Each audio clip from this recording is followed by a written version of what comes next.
La sombra del fascismo. La Europa a la que volvía Carlitos después de 30 años estaba pasando momentos difíciles. La Gran Guerra de 1914-1918 había dejado una profunda crisis económica, política y cultural, no solo en los países perdedores de la contienda como Alemania, Austria y Hungría, sino incluso entre los que habían participado del bando ganador, como Gran Bretaña, Francia e Italia, o se habían mantenido al margen de los combates como Portugal y España, mientras que la revolución bolchevique había encontrado sus límites territoriales en las fronteras de la Unión Soviética, formalmente establecida en 1922. En el resto de la Europa, la reacción había avanzado, a caballo de las derrotas de huelgas y reclamos populares, y comenzaba a consolidar variantes corporativas o totalitarias de un Estado autoritario. El fascismo italiano, iniciado tras la guerra por el ex socialista Benito Mussolini, había crecido en apoyo de masas hasta lograr, con la llamada Marcha sobre Roma, hacerse del poder en 1922 sin cambiar formalmente la monarquía regida por Vittorio Emanuele III. En España se acababa de producir un fenómeno similar, aunque sin el respaldo de masas campesinas, de desocupados y miembros de las clases medias que había movilizado Mussolini. Apoyado por el rey Alfonso XIII, el general Miguel Primo de Rivera organizó un golpe de Estado el 13 de septiembre de 1923. La dictadura puso en manos de un directorio militar todas las funciones de los poderes ejecutivo y legislativo. Se disolvieron las cortes y se prohibió el uso de cualquier lengua que no fuera el castellano. La dictadura que propiciaba el establecimiento de un sistema corporativo donde en lugar del voto ciudadano fuesen las entidades patronales y gremiales reconocidas quienes determinasen la representación política, que se extendería hasta el 30 de enero de 1930. Unos meses después del golpe de Primo de Rivera, el 8 de noviembre de 1923, Adolf Hitler encabezaba el fracasado putsch de la cervecería Burger Braukeller en Múnich. Durante los meses en prisión, Hitler escribiría Mi lucha, sentando las bases de la ideología nazi que, 10 años después, se convertiría en la doctrina oficial del llamado Tercer Reich. Francia sufría aún las consecuencias de la guerra. La crisis económica se sumaba al caos político de la Tercera República. Comunismo y fascismo ganaban adhesiones en un pueblo francés desilusionado durante el gobierno encabezado por Georges Clemenceau. En 1923, las tropas francesas ocuparon la cuenca del Ruhr, como castigo a Alemania por no cumplir con sus pagos de indemnizaciones de guerra establecidas en el Tratado de Versalles, lo que contribuiría a que el discurso xenófobo del nazismo encontrase asideros, pintando a los alemanes como víctimas de sus agresivos vecinos. También, en aquel año 23, moría asesinado en Hidalgo, Chihuahua, Doroteo Arango, más conocido como Pancho Villa, uno de los más notables líderes de la Revolución Mexicana. Quizá, pensando en la importancia de las últimas palabras, segundos antes de morir, alcanzó a pedirle a su secretario: diga que dije algo. También moría el líder revolucionario Lenin, quien en un post-scriptum de su testamento había advertido sobre el peligro que representaba para la revolución la presencia de Stalin y aconsejaba su destitución.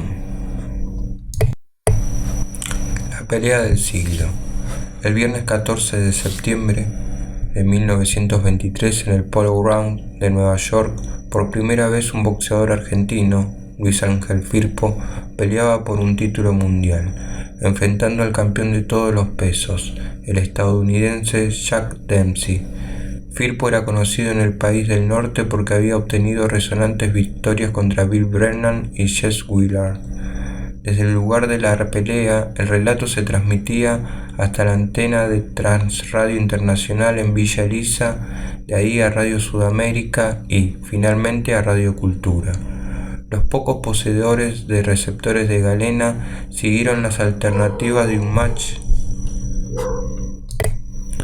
que paralizaba Buenos Aires, con miles de personas agolpadas frente a las pizarras de los grandes diarios que actualizaban lo más rápido posible los detalles de la pelea.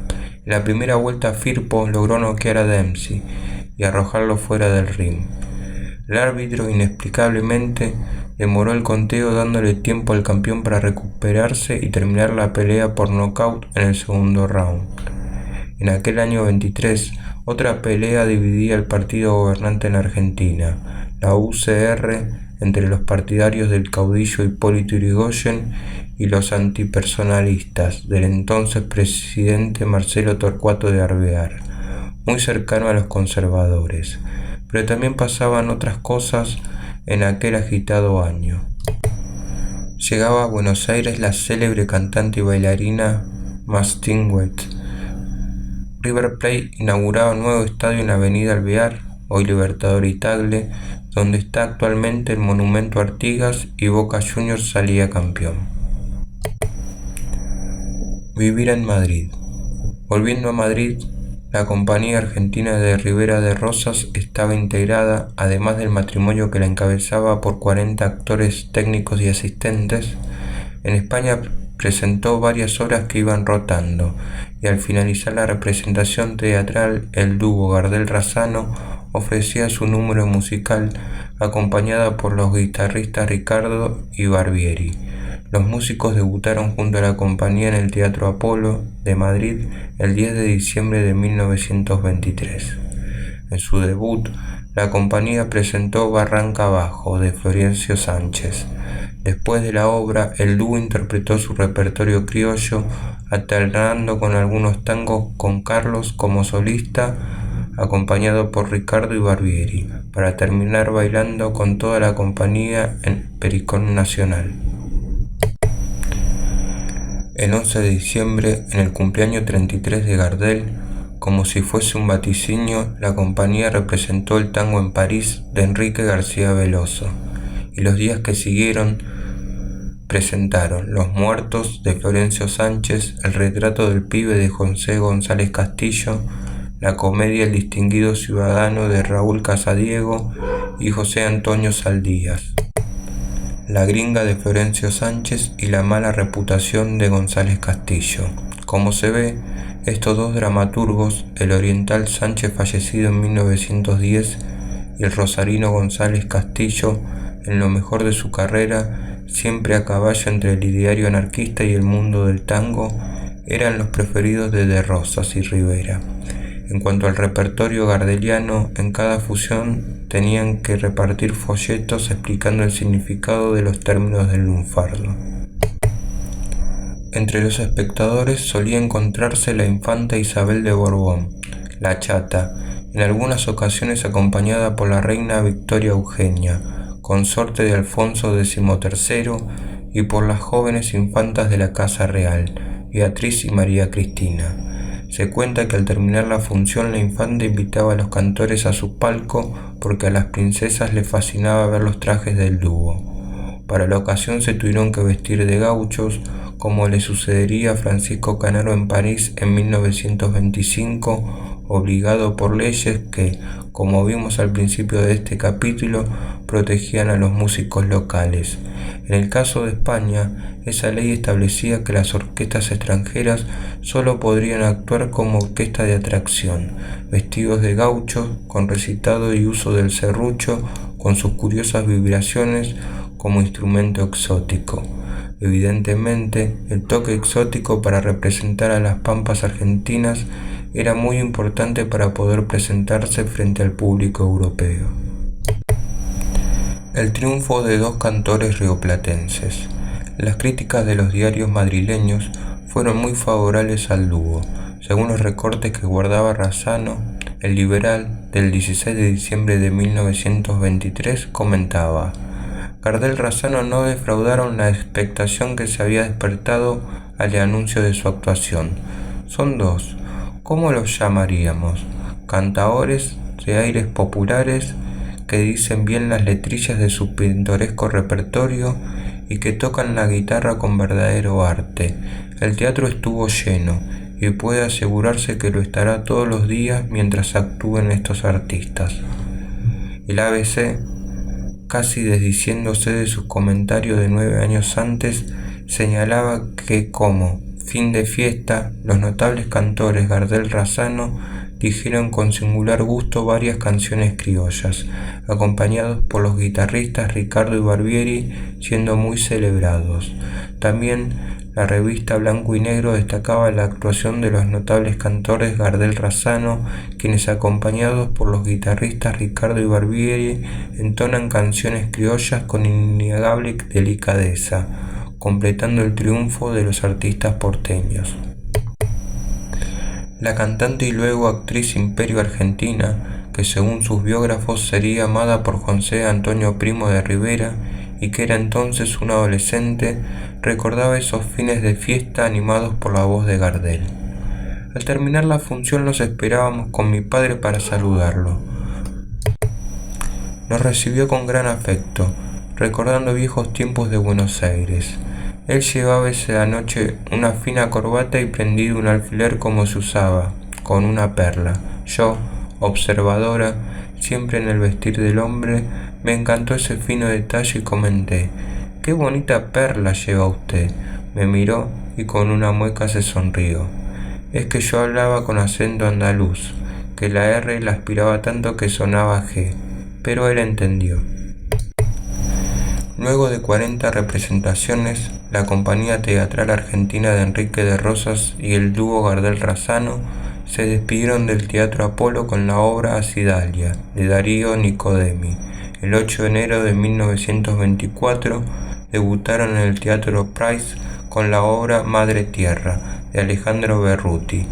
El dúo también actuó en el Teatro Maravillas por gestión de Luis Pierotti, que había comenzado a representar a Gardel en Europa. Por entonces, el caché del dúo era tan alto que sumaba casi tanto como lo que cobraba el resto de la compañía. Además, el objetivo de hacerse conocer entre el público español para vender sus discos ya se había cumplido. Por eso, días después, el dúo se desvinculó de la compañía Rivera de Rosas, con la idea de visitar Francia. Era un cambio de aire, pero, para Carlos, también la posibilidad de volver al suelo que lo vio nacer y, además, encontrarse con su madre. Gardel vuelve a Toulouse. El viaje de descanso a Francia a comienzos de 1924 tenía una parada obligada, Toulouse, el lugar que dejó atrás cuando tenía poco más de 2 años, el que no recordaba nada. Las únicas referencias eran los relatos de su madre. Berta se había mantenido en contacto con su familia francesa a través de Charlotte, la esposa de Jean. Ellas nunca dejaron de mandarse cartas, desde el regreso del matrimonio a Toulouse en 1917, luego de pasar una temporada trabajando en el norte de África. Coincidiendo con el viaje de Carlos a España, Berta decidió visitar a su familia en Toulouse y, a comienzos de 1924, llegó como pasajera de segunda clase del vapor Massilia. Su hermano menor había muerto en la guerra. Jean había logrado sobrevivir. Helen, la abuela de Carlos, tenía ya 80 años y estaba ciega. Esto no le impidió emocionarse hasta el llanto al abrazar a su nieto perdido. Razzano, según García Jiménez, recordaba así el viaje y el primer encuentro de Gardel con sus parientes. Gardel vuelve por primera vez al sitio de su nacimiento y sus ojos ansiosos descubren primero a la figura dorada. Después abraza al tranquilo y afable señor que le acompaña. Este debe ser el tío Jean. ¿Cómo está la abuelita?, pregunta Carlos a la madre feliz.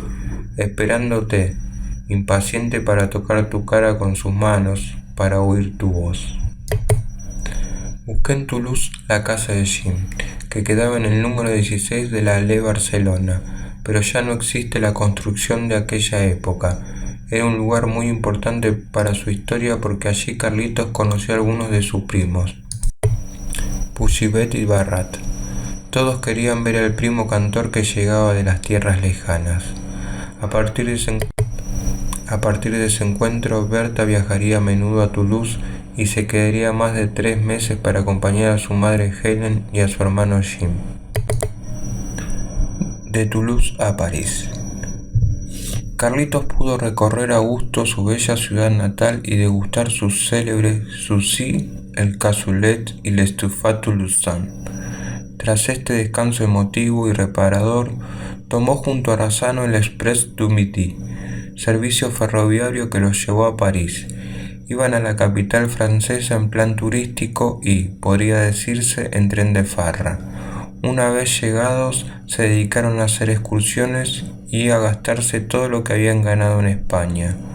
Una anécdota alcanza para pintar el ambiente fastuoso de esos días. En París, Razzano le regaló a Carlos un paraguas con empuñadura de oro, que se perdió en el Café de los Angelitos apenas llegaron a Buenos Aires. Eran asiduos visitantes de las galerías Lafayette y de los restaurantes y cabarets más célebres de la ciudad. Después de esa primera visita, Gardel grabó un fax-track en honor a la ciudad luz. Oh París de mi ensueño, oh París de mi amor. En tus calles, eterno jardín de amores, se deshojan las rosas de la pasión. Oh París de mi ensueño, oh París de mi amor. Olvidarte no podré, cuando a ti yo volveré. Oh París de mi amor. Gardel se quedó con ganas de volver a ver a su viejita y a su querido Toulouse. Estuvo allí un par de días y luego se embarcó con su compañero Razzano en el vapor Julio César, rumbo a la Argentina, llegando a Buenos Aires el 13 de febrero de 1924. Más manchada que el tango La Comparsita. En Buenos Aires, Gardel y Razzano continuaron con su vida habitual. Grabaciones, teatros, giras por la provincia. Abril y noviembre de ese año fueron meses particularmente intensos para Carlos en el estudio de Odeón. En abril, además de grabar una primera toma de Oh París, haría una segunda en noviembre. Registró un tema que ya tenía su historia conflictiva y la seguiría teniendo de ahí en más. A fines de 1915 o comienzos de 1916, Gerardo Matos Rodríguez, estudiante de arquitectura montevideano y músico aficionado, compuso una marcha para la comparsa carnavalera de la Federación de Estudiantes del Uruguay. La discusión arrancó ya después de acercarle una partitura rudimentaria a Roberto Firpo, que por entonces actuaba en la Giralda de Montevideo, con el título de La Comparsita. Firpo la estrenó como tango instrumental. Matos, a su juicio con toda la razón del mundo, registró la obra a su nombre. Firpo aseguraría a quienes quisieran oírlo, que eran muchos, que él había hecho mucho más que un arreglo a su versión del tema. Lo que le había presentado Matos tenía solamente como característica armónica la primera parte, y que para incluirla como trío, Firpo tomó una de su tango La Gaucha Manuela, y para completar le añadió también un tramo de la ópera Miserere de Giuseppe Verdi. Tendría así La Comparsita, música de Matos Rodríguez, Firpo y Verdi. Como con cierta ironía apuntando Ricardo García Blaya, si bien desde entonces había tenido algunas grabaciones, el mismo hecho de que fuera solo instrumental hizo que no fuese una de las piezas más difundidas. Con ello, la polémica inicial parecía haberse diluido cuando en 1924, sin pedir permiso como seguía siendo una práctica usual, Pascual Contursi y Enrique P. Maroni le pusieron letra y otro título, Si supieras. Si supieras que aún dentro de mi alma conservo aquel cariño que tuve para ti. ¿Quién sabe si supieras que nunca te he olvidado, volviendo a tu pasado te acordarás de mí? El tema, casi olvidado, con la nueva versión y la voz de Gardel, se empezó a convertir en un éxito que reavivó la polémica. Matos le hizo poner una letra distinta. la comparsa de miseria sin fin desfila en torno de aquel ser enfermo, que pronto ha de morir de pena. Y aunque exigió el respeto, su versión oficial tendría muchas menos interpretaciones. El pleito perduró hasta 1948, año de la muerte de Matos, y cuando ya hacía 16 que había fallecido Contursi. Para entonces, cantado o en versión instrumental, se había convertido en uno de los tangos con mayor cantidad de interpretaciones, arreglos y variaciones. Una sola orquesta, la de Juan de Arienzo, llegó a grabar 6 versiones diferentes de la comparsita a lo largo de su trayectoria.